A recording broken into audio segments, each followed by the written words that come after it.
A batalha contra Sukuna continua e da forma mais seca e inesperada possível temos a possível morte de Choso pelas mãos do Rei das Maldições, literalmente tendo sido atravessado pelas mãos de Sukuna. O cenário começa a piorar, mas eis que surge uma luz no fim do capítulo. Higuruma ergue novamente a sua espada da execução, capaz de eliminar Sukuna e salvar a alma de Megumi, seguido da seguinte frase: uma joia bruta com um talento comparado ao de Satoru Gojo. Vamos falar sobre tudo o que aconteceu nessa análise completaça do capítulo 246 de Jujutsu Kaisen. Quarta-feira é dia de Jujutsu aqui no canal, então você já sabe, já chega desmantelando o botão do like para espalhar a palavra do rei e filetando o botão de se inscrever aí embaixo e ativando o sininho pra gente poder continuar expandindo o domínio desse canal. Esse será o último capítulo desse ano, então vamos saborear ele com calma, mas vai continuar saindo vídeo aqui no canal, isso vocês podem confiar, combinado? Começamos o capítulo então exatamente de onde paramos, com o Higuruma sofrendo os danos dos cortes projetados pelo Sukuna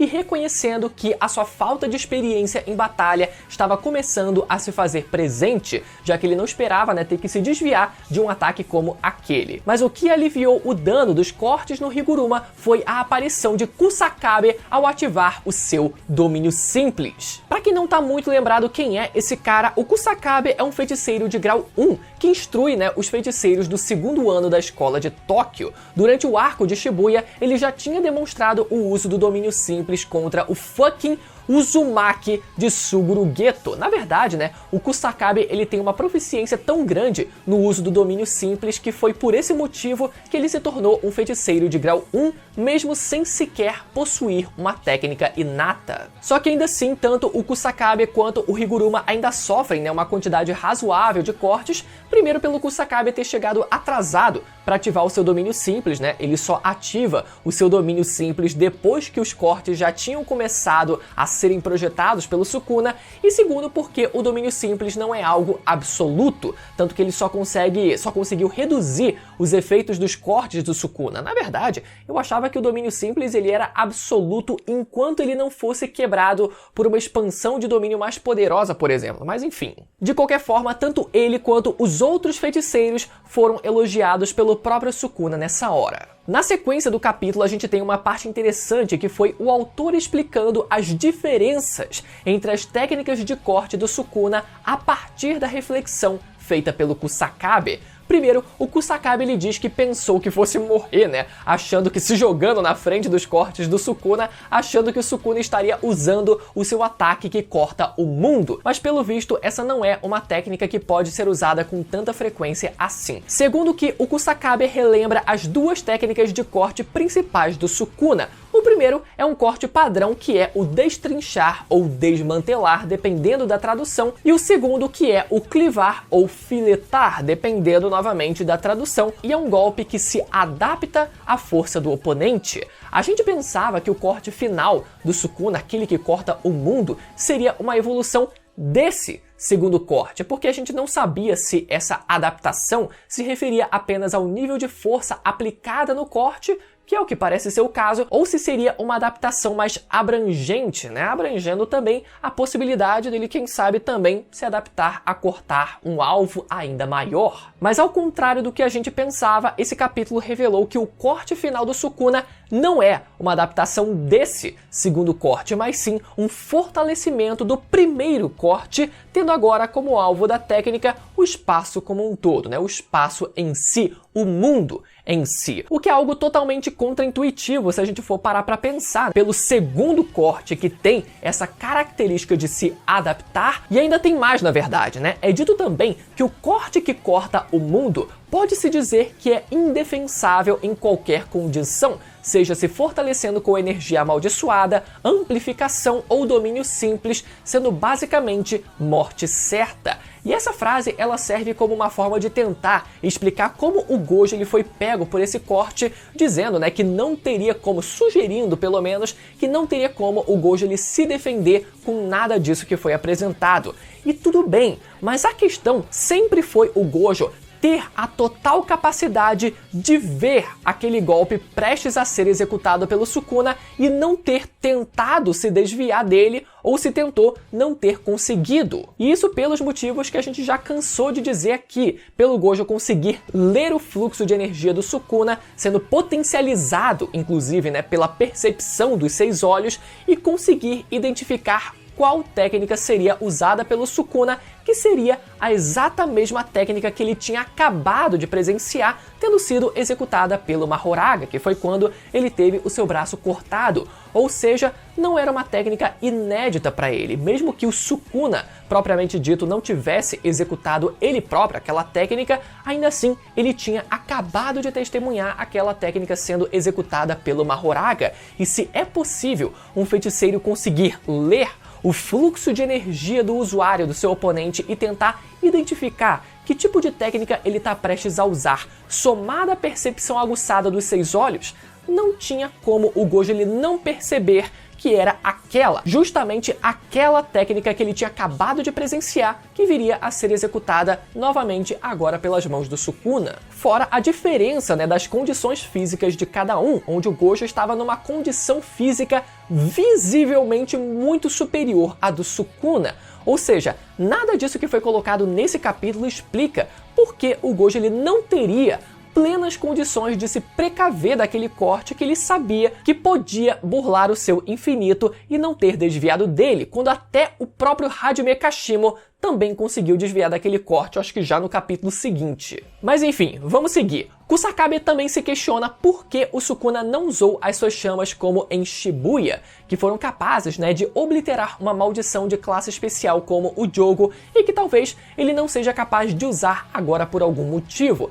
E eu só consigo pensar que talvez o Sukuna ele tenha feito um voto para abdicar das suas chamas e poder fortalecer o seu corte final, já que o Kusakabe ele também fala, né, sobre ser necessário algum tipo de voto para ampliar o alvo de uma técnica amaldiçoada, que foi o que aconteceu, né, com o corte final do Sukuna. Então faz algum sentido a gente tentar correlacionar uma coisa com a outra, apesar de que a gente ainda precisa de uma explicação mais aprofundada em relação a isso. Mais adiante no capítulo vemos a aparição de Choso no campo de batalha, executando a sua técnica da manipulação de sangue em direção ao Sukuna, que desvia sem problema nenhum e do nada atravessa o corpo do Choso com os 2 braços. Meu, quando eu vi isso eu fiquei, não. O Choso obviamente cai no chão sem poder fazer nada e a luta segue, mas enfim, vamos pausar aqui para falar um pouco sobre isso aqui, do que aconteceu. Olha, eu duvido muito que o Choso ele tenha morrido assim, sem qualquer preparação ou clímax construído para ele. Se for pro Choso ele morrer assim, feito um random qualquer, eu ia preferir que ele tivesse morrido enfrentando o Kenjaku, que foi quando ele pôde ir com tudo contra o seu próprio pai, né, que foi o seu criador, na verdade. Então a gente teve naquele momento tanto um envolvimento emocional com o Choso enfrentando o homem que ele buscava se vingar, como também o melhor desempenho numa luta que ele mostrou até hoje no mangá. Então eu sinceramente não aceito que ele tenha morrido aqui de jeito nenhum. Ele vai dar um jeito de se levantar e continuar lutando, eu não tô nem aí. Porque, cara, pra isso ser a morte do Choso, meu amigo, não, eu sinceramente me recuso. Na sequência, então, eis que surge o cara do gorro, que ninguém lembra o nome, mas que é o Inotakuma. Eu também não lembrava, eu fui pesquisar pra lembrar, enfim. Que era o antigo associado do Nanami, indo loucamente pra cima do Sukuna. Não coincidentemente, galera, o Ino ele aparece segurando nesse capítulo a ferramenta amaldiçoada usada pelo Nanami, aquela faca cega que era usada pelo Nanami para ativar a sua técnica amaldiçoada ao tocar no seu oponente. Ino impressionantemente chega a tocar o braço do Sukuna com essa faca e descobrimos nesse capítulo que aquela ferramenta amaldiçoada do Nanami agora contém a sua técnica amaldiçoada embutida nela. Explicando aqui pra vocês, galera, o que sabemos é que ferramentas amaldiçoadas são objetos, né, imbuídos com energia amaldiçoada, e que caso um feiticeiro transfira constantemente a sua energia para uma arma qualquer, essa arma pode vir a se tornar uma ferramenta amaldiçoada.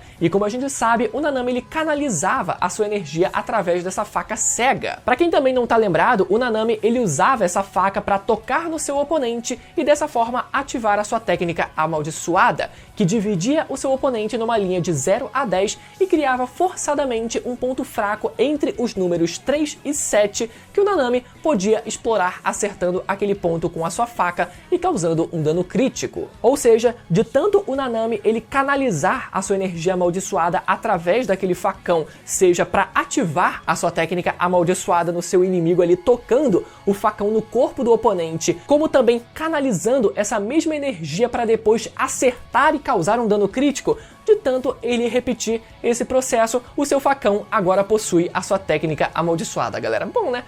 É legal da gente ver o Nanami ele permanecendo vivo, de certa forma, né? Mesmo que indiretamente no universo, né? De Jujutsu Kaisen. E agora que o Sukuna foi atingido com essa técnica no seu braço, isso significa que ele tem um ponto fraco e que pode ter o seu braço decepado pelo facão do Nanami, e eu arriscaria dizer que por qualquer outra pessoa que tentasse acertar o braço dele agora, a não ser que esse ponto fraco ele se aplique somente a um dano executado pela arma do Nanami. Bom, ainda assim, caso o Sukuna ele chegue a perder um braço, ele poderia muito bem se regenerar, mas ainda assim, né, pode ser útil em uma outra ocasião futura. Vamos esperar pra ver. O pau segue quebrando com a galera toda em cima do Sukuna. Tem uma parte, inclusive, muito engraçada, que foi o Sukuna correndo do Itadori como se ele estivesse com medo do Itadori, até que o Higuruma se coloca na frente do Sukuna e o flashback começa. E quando o flashback começa, a gente já pode esperar o pior, mas vamos lá. Nesse flashback, Higuruma explica que a sua técnica pode ser capaz de salvar até mesmo a alma do Megumi. Isso porque a sua espada da execução, a espada do carrasco, só tem efeito contra aquele que o juiz condenar como culpado. Ou seja, caso o Sukuna roubasse aquela espada e tentasse executar outra pessoa, não teria qualquer efeito. E mesmo que a espada atravesse o corpo do Sukuna, a alma do Megumi não seria atingida e poderia ser salva. E aquele que foi condenado e for acertado pela espada será morto sem exceção. Ainda nesse flashback, vemos uma conversa do Higuruma com o Itadori, onde Higuruma se mostra atenção a essas palavras, disposto a morrer, e que naquele momento ele nem sequer conseguia olhar nos olhos do Itadori, possivelmente, né, pelo julgamento errado que ele cometeu ao tentar matar e executar o Itadori, que se provou inocente pelo ocorrido em Shibuya. Então, esse é um caminho onde não se pode mais olhar para trás, o homem realmente está disposto a morrer no campo de batalha. E voltando ao presente, surpreendentemente vemos que Higuruma foi capaz de anular os cortes do Sukuna ao ter aprendido a usar a amplificação de domínio nesse capítulo, e seguido do narrador dizendo as seguintes frases: despertado como feiticeiro há quase 2 meses, um abrupto desenvolvimento anormal, Sukuna ficou impressionado, uma joia bruta de talento comparável à de Satoru Gojo. Prodígio é o que sussurram todos os que conhecem Higuruma. Bom, se no capítulo passado tivemos o Hakari tendo a sua velocidade de regeneração sendo dita como superior à do Sukuna e à do Gojo, nesse capítulo tivemos mais um feiticeiro, dessa vez, né, tendo o seu talento comparado com o de Satoru Gojo. É sempre bom, né, ver como o honrado permanece sendo, mesmo após a sua morte, um referencial de comparação quando o autor quer enaltecer qualquer personagem da série. Mas eu particularmente ainda acho um pouco cínico da parte dele querer enaltecer o talento do Higuruma logo depois de ter criado aquela saída totalmente forçada a favor do Sukuna capítulo passado. Tipo, do que adianta esse talento todo do Higuruma comparável com o do Gojo se o roteiro vai forçar qualquer justificativa barata que seja para passar por cima disso? Vamos chamar de viúva agora, mas foda-se, é a realidade. É um paralelo exato do que aconteceu com o Gojo, um feiticeiro também extremamente talentoso, mas que foi superado por uma justificativa que até hoje, nesse mesmo capítulo, o autor tá precisando tentar se explicar. De qualquer forma, o terreno foi 100% preparado para essa joia bruta que é o Higuruma ter o seu grande momento já no capítulo que vem, mas que ainda deve resultar na sua morte. Eu não acho que ele vai conseguir acertar o Sukuna com essa espada, senão teoricamente, né, acabou o mangá, mas pode ser que mesmo depois da sua morte, essa espada da execução ainda permaneça ativa e possa ser empunhada por outra pessoa, quem sabe o próprio Itadori, no último ato, ainda mais pro final do mangá. Afinal, né, faz todo sentido que seja o Itadori a salvar a alma do Megumi,